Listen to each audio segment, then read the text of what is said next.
Greetings, my name is Rudimentary Rob. Welcome back to the Valheim series. Today we have a very special event. As promised, when I first raided the first Charred Fortress that I encountered, I did that of course as a melee and there was a complete schmozzle and look, the whole thing took way too long, but it was a necessary evil, so we persisted with it. Anyway, part of that process, I promised that the next fort, we were going to do that as the Mage. Oh, I can't rub my hands together strongly enough for this. The fact that this episode is only 22 minutes long should clue you into possibly one of two things that has happened. One, it's a gigantic bluff and, I gave up after half time and went home and had a bicky and a cup of tea. Or, well, let's just see how it goes. Now, before we get too far into this episode, I do want to point out that I did a lot of grinding with my mage to raise my skills. Now, they are at a much more reasonable level. Between the two of them, there's an average of about 55 in each of the schools of magic. I think Elemental is the lowest, it's around 55. And I know Blood Magic is about 60. And I gotta say, after I ran this fortress, I'm glad I spent the extra time getting my skills up. It made a hell of a difference. I mean, I've obviously run these as my mage in Itchy's game, where I have maxed out skills. And, fortresses are, wow, they're just something you do on a Saturday afternoon, aren't they, when you've got perfect skills. But with less than perfect skills, a lot of care is still required. So the first wave of this is to just deprive the fortress of its catapults or its ballistas, to make sure that I don't get some random bolts popping my shields at a bad time. Now, apologies for all the toing and froing here. I was not very organised.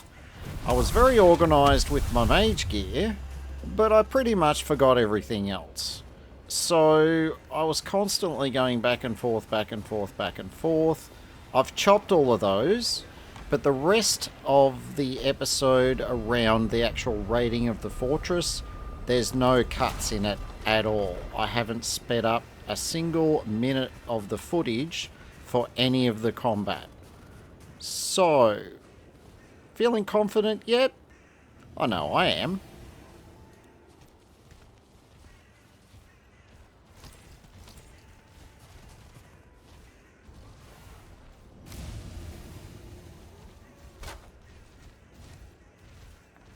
Now, one other note, I do actually have a couple of improved bits of gear, and I did take the time to upgrade all of my staves.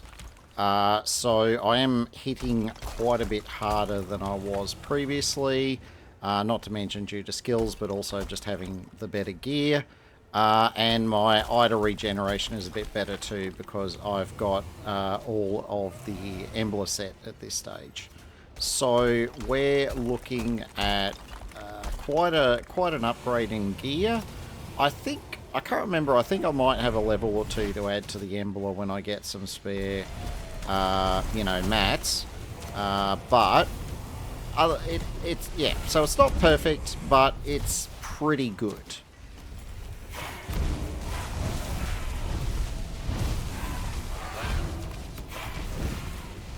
Now, those of you who watched the first fort clearing as melee will be easily familiar with all of the trouble that the warlocks caused.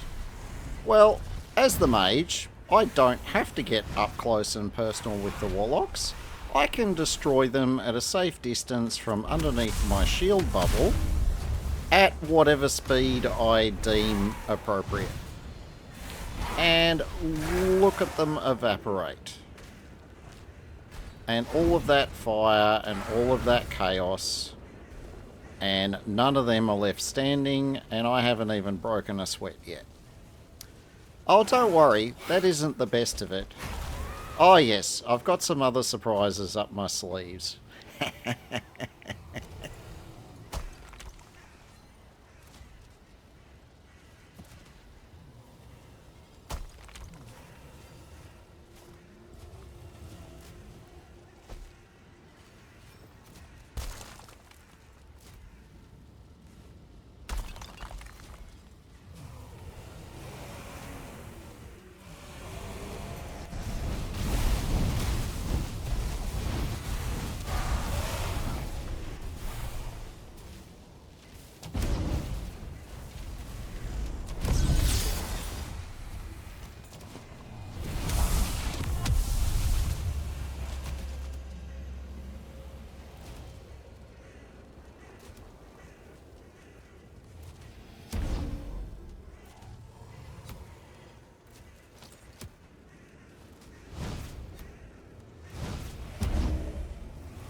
Alright, now we've dispensed with a few of those pesky warlocks, it is time to play our critical hand. So, other than a minor bit of uncoordinatedness, and honestly, if you thought that was out of character, you clearly haven't been watching enough of my videos.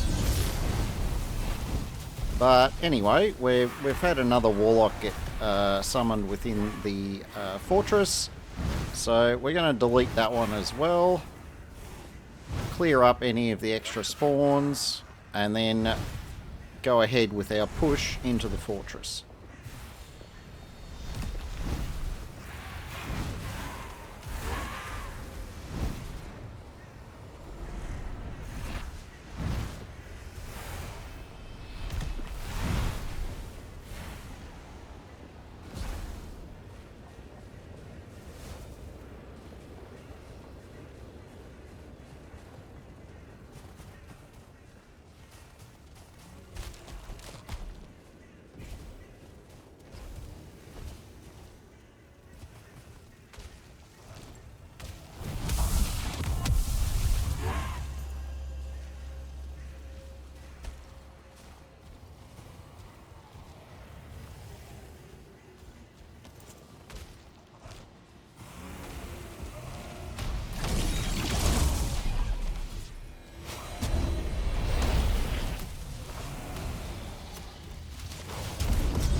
Okay, so my chosen delivery method of my little fiery friend over there probably could have been a little bit, well, more subtle. But anyway, we got out of there. That is, of course, the fiery undead troll that you can summon using the troll staff. And it can take quite a beating. But how much of a beating it can take is not particularly relevant to me at this point. In fact, I mean, you can see it just died then.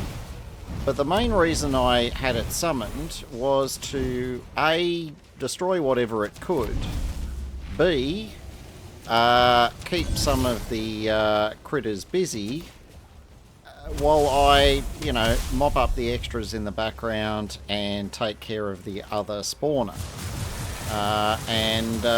With the successful destruction of both spawners, it's really only a matter of moments to clear up the rest of the fortress and claim it for myself. So that's the plan. And the plan is almost done. Stay tuned. There may be a few other steps required.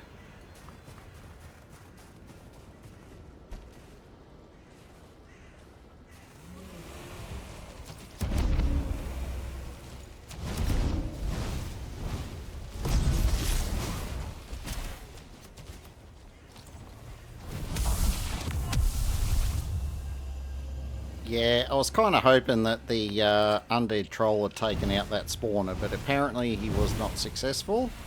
So we're not quite ready to do our victory dance just yet.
Alright, we have been successful in deleting both of the spawners. It looks like those couple of leftover charred are all I have left to deal with. Well, given how easily I dispatched far more than them, it's pretty much the writing's on the wall, we'll say.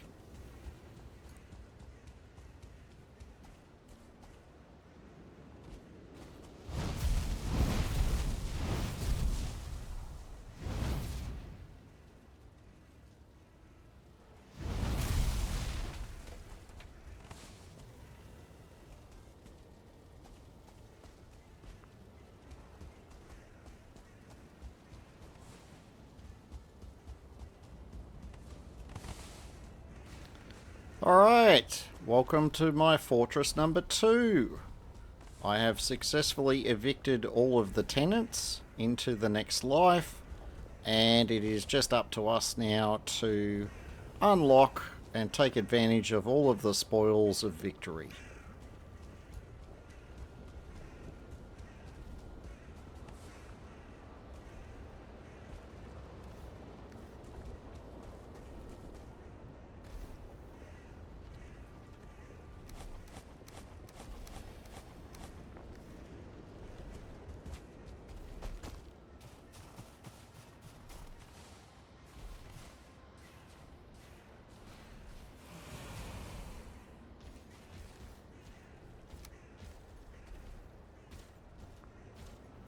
Okay, that's a way more impressive haul than the first fortress we cleared. This one is giving us 51 flametal ore. Now, anyone who's familiar with the kind of volumes of metal that you need, 51 flametal probably not really going to touch the sides in terms of what my overall need is. But is it going to let me get a couple of very useful upgrades? Oh yes, you better believe it.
Now, something I did off screen was to move the stone portal from where we mined that first Flametal Spire.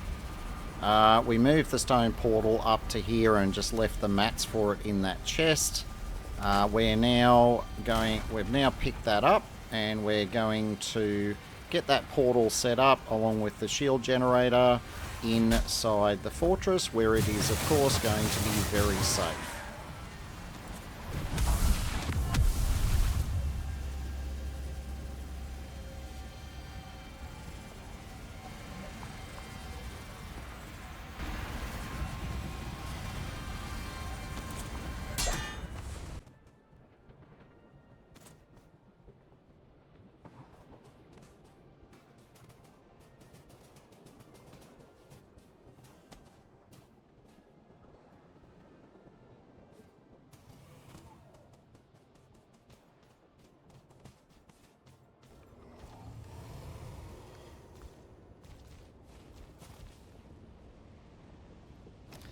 Now, we have, of course, learnt our lesson from that first fortress, where it's very beneficial to just flatten this ground out.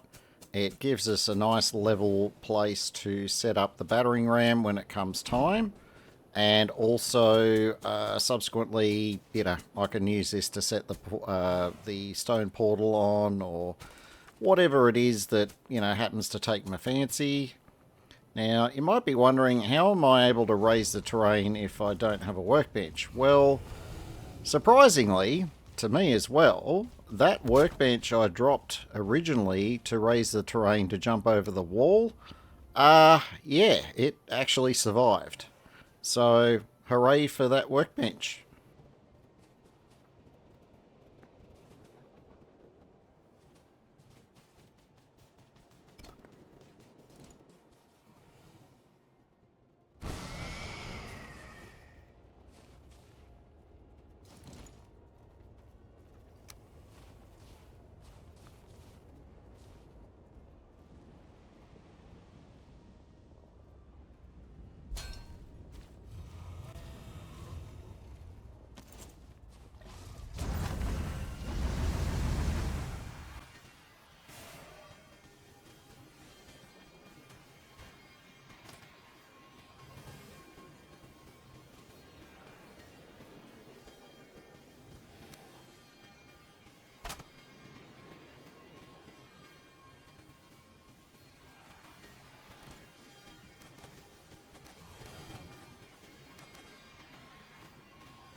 Alright, I ducked back to base. I've picked up our battering ram, and we're now in a good position to knock on the door and see what we can find.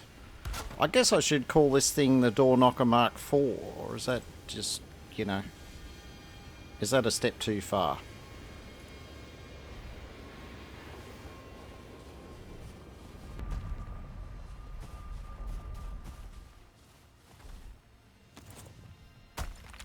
Yes, I realised that portal was backwards.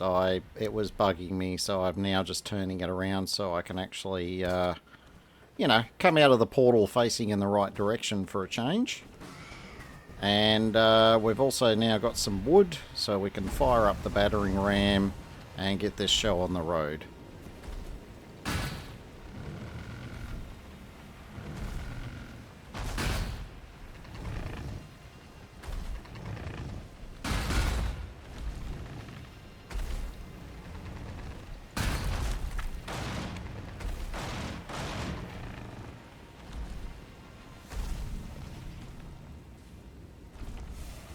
Yeah, most of these treasure rooms are going to look pretty much the same. Usually a couple of molten cores. They've got this bell fragment inside the crystal that you've got to bust.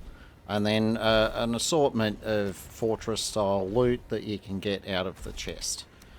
We didn't end up getting any extra flametal, but to be honest, with the amount we got out of the other two chests combined, I actually expected that there wasn't going to be any in this chest. To get 51 Flametal out of one fortress is actually a really good run. So, look, if there'd been more in that chest, I certainly would have... I definitely would not have said no. But anyway, we've got all of our fat loot. We've got a greedy vulture who showed up to see if he could claim some, but yeah, nah.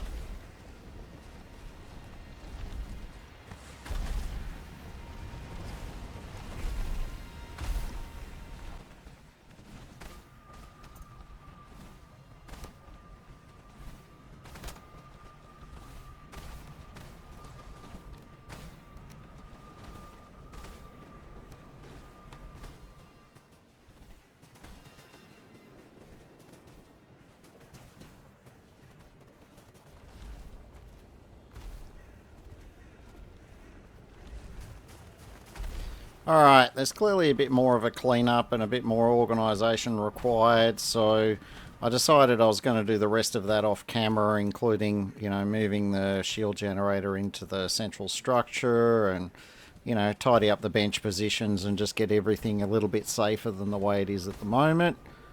So instead, we're going to push on. We're going to take our Flametal back to base and we're going to start thinking about what we are going to be spending that on.